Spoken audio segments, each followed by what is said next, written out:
Y'all complain about everything. Oh my God. This is why we can't have nice things, honestly. So we get a new Black Panther movie. Okay. We finally get the trailer to it. We finally figure out what the damn deal is with this movie. Okay. And that's not enough for y'all. Okay. Y'all in y'all feelings because of X, Y, and Z. And we're going to get into it. Hey guys, I'm your host, Aaron Green. And this is another one of my rants or whatever you want to call this. This isn't a podcast, y'all. This is just me. But before we get into the topic at hand, please be sure to smash that like button right now. Leave a comment because I know y'all asses will. I know y'all will with this one. I mean, I don't know. This is definitely not my niche. This is not my field of discussion. We do celebrity gossip, and this is gossip or this is entertainment news at best. So I don't know how this is going to do on the YouTube algorithms, but please help me so much, by giving this video a like and, interacting and stuff like that, right?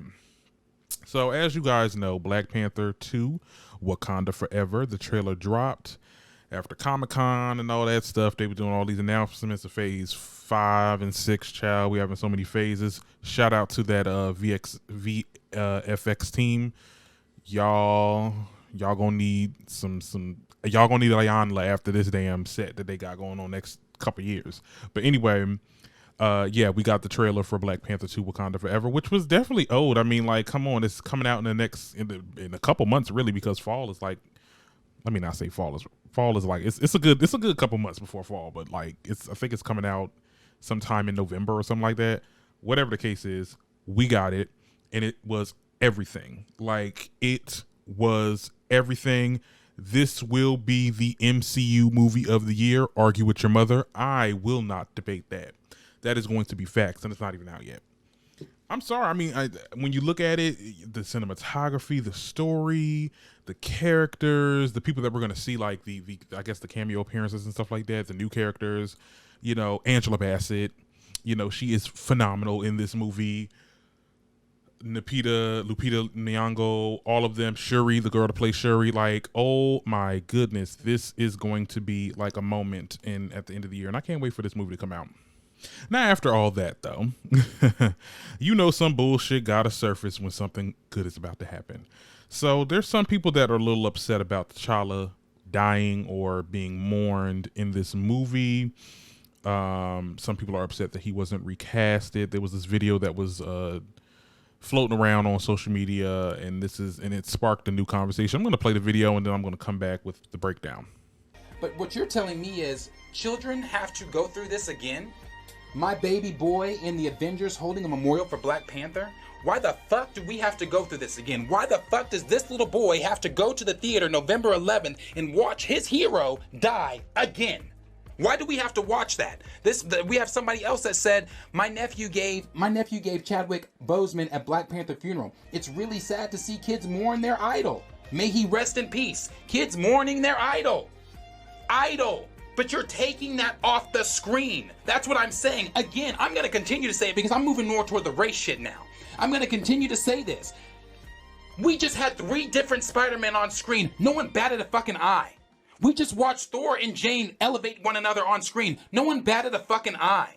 But now we're about to go over to Wakanda, the richest nation in the fucking uncolonized nation. 4 Doctor Stranges. It was it's an uncolonized nation of Wakanda that was never enslaved, the most technologically advanced nation. But we're about to go there, and we're about to see an absence of their leader, an absence of black excellence, an absence of these kids having an idol, someone to look up to on screen. That's not there anymore. You've got kids holding memorials with their action figures. Come on, bro.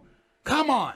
But you're taking that off the screen. You're taking that representation off the screen. And for me, that just speaks volumes for Marvel. That speaks volumes because, remember, it was told, Nate Moore, we did a video on that. We talked about it in our very first Black Panther video. We said, what did Nate Moore do?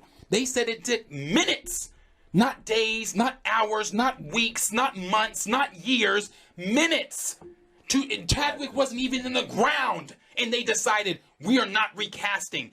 Marvel was thinking of Marvel in that moment. One of the things that Nate Moore told Ryan Coogler, who is the director and writer for Black Panther, remember Ryan, it's about the mantle. It's not about the fucking mantle. It's never been about the fucking mantle. It's about T'Challa. It's about representation. It's about taking, again, idols. It's another one. My nephew wanted to give Black Panther a funeral. I'm not crying, you are. Bullshit. We don't see Spider-Man having funerals. We don't see Doctor Strange having funerals. We don't see Iron Man having funerals. No, because their stories were completely arced out. T'Challa has not been. He opened the nation. He was king for 2 seconds. He died. He died again in Endgame. And now he's going to die again in his own fucking film. Again. Bullshit to me. Okay, so people think that children shouldn't see T'Challa die twice. That was like the main argument that he had on this video. And I'm gonna just have to call bullshit on a couple things. For starters, I don't think recasting T'Challa is or was ever going to be a good idea. You know, and let's really unpack that. One, because it's insensitive to Chadwick Boseman. You know, dude just died. You get what I'm saying? We're just gonna recast him like that. Like, I know that we had recast in the past. Okay, we had it with Don Cheadle, you know, taking on War Machine. We see Mark Ruffalo took on the Hulk. We know that somebody else, I forgot who that actor did, that did the Incredible Hulk. You know, so we've had recasts in the past, and they have worked. Okay, Don Cheadle works. Mark Ruffalo works. I think with this situation, but we got to also remember War Machine was not a, I mean, come on, let's be very clear. He was a secondary character. He was not that much important. I feel like people would have been pissed, and I feel like the Iron Man would have been different had they recasted Robert Downey Jr. It just would have had the same effect. I feel that same way with T'Challa, and we'll get into it. I think that it comes off very cheap. I think that I'm sure that there's somebody out there that can really play him and probably, you know, do a really good job, but it loses its magic. You get what I'm saying? Like, this character, I mean, the bar is set so high with, you know, Chadwick Boseman playing T'Challa that, you know, yeah, somebody else could do it. Technically, obviously, somebody. I mean, look, there's plenty of actors. But will it have the same effect? Will people gravitate to this new recasted T'Challa? I don't think so. I've always hated recast. And that's just, maybe it's just my personal opinion. I think when you recast, I mean, hell, when you think about recasting somebody in sitcom, it just, I don't know. I never felt the new Aunt Viv after they switched out Janet Hubert. Like, it just, something about it just doesn't feel real anymore. So I think that recasting T'Challa just wouldn't have had a positive effect. Who the hell is going to play him? Okay, and then the next thing he said, like, having an alternate, or we've seen like 3 Spider-Man and we've seen multiple Doctor Stranges. First of all, it was the same person that played Doctor Strange, but okay. And the whole Spider-Man thing, honey, that whole fucking movie was fan service. Let's be very clear about that. But that's another conversation. Now, for the people that are saying that they want to alternate Killmonger, yeah, let's get into that. Okay, so I think that a lot of y'all just don't watch a lot of the series on here. I mean, it's clear y'all don't watch any of the series or really care about, you know, the What If series or the Loki series. Like, when people are written into this universe to be a certain type of person, a certain type of way. We learned that from Loki.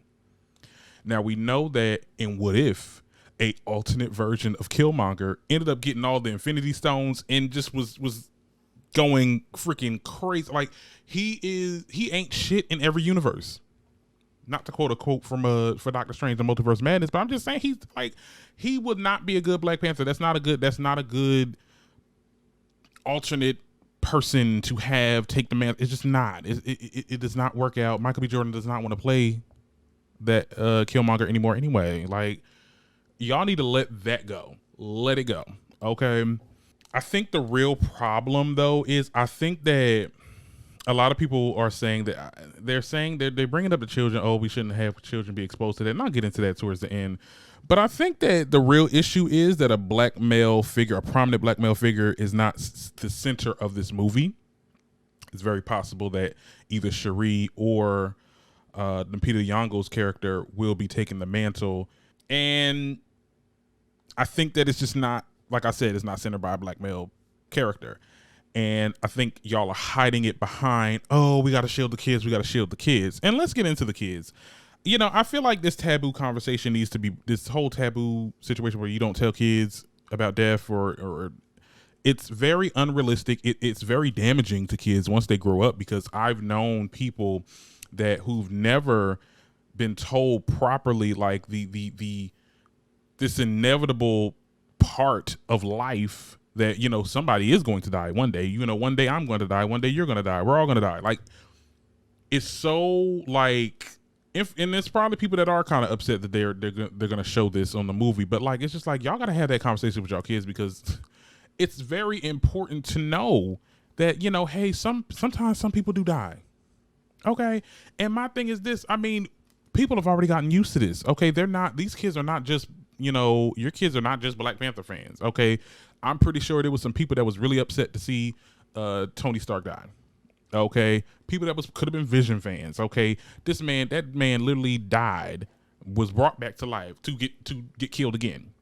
Like, you know, I think kids need to be exposed that sometimes the hero's not going to always win. It's realistic. I mean, and people that want to shield that conversation is just first of all, it's immature. Like, let them know what the real deal is. They already know that Chadwick Boseman had died, because we've seen a lot of the posts of people having like memorials with their action figures and stuff like that. Like, it's messed up, and I think that, I mean, is it traumatizing? No. That's if you're trying to shield them from the world, but you can't shield your kids from the world, because it's the world. They're going to find out some way or another.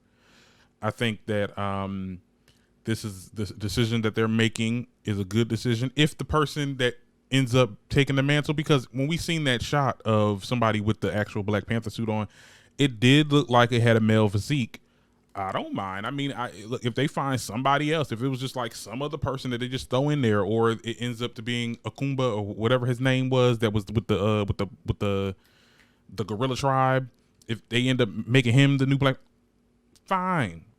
But recasting T'Challa is just not. It's not it. It was not it. Putting Killmonger on there, no, not it either. Y'all gotta stop y'all ish, child. Y'all gotta stop y'all ish. But tell me what you guys think in the comments, and I'll see y'all later, child.